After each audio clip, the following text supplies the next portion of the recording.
Halos 2 taon nang inirereklamo ang madalas na kawalan ng tubig ng ilang taga Bae at Los Baños, Laguna.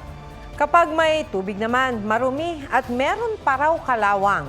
Ang masaklap pa, tuloy ang paniningil sa kanila. May special report si Katrina Son.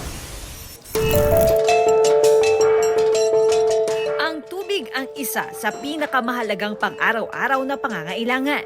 Pero paano kung halos araw-araw kailangan mong mag-igip sa poso o pumila sa rasyon? Ganyan ang buhay ng ilang taga-Bae, Laguna.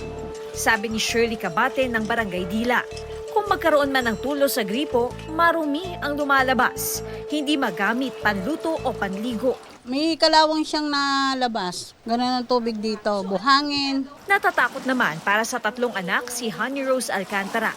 Malimit daw kasing may kalawang ang tubig sa gripo. Mahina ang patak ng tubig, malakas pa yung ihi ko. Pangamba ko na magkaroon sila ng sakit dahil lang sa tubig.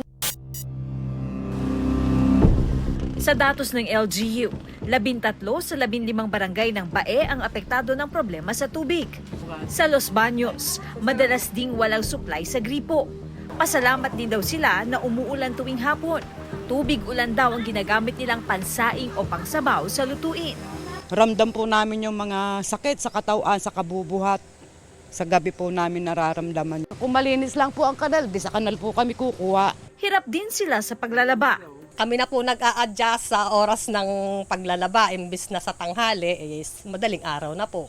Taon na nga ang binibilang ng problema sa tubig ng ilang mga barangay dito sa Los Baños, Laguna. Kasama na nga riyan ang barangay Tuntungin, Putho, Purok 1. Ngunit mas lumalaraw ang kanilang problema ngayong buwan dahil bibihira na lang may tumulo na tubig sa kanilang mga gripo. Depende nga doon sa posisyon nung purok o nung lugar na kinaroroonan ng mga households.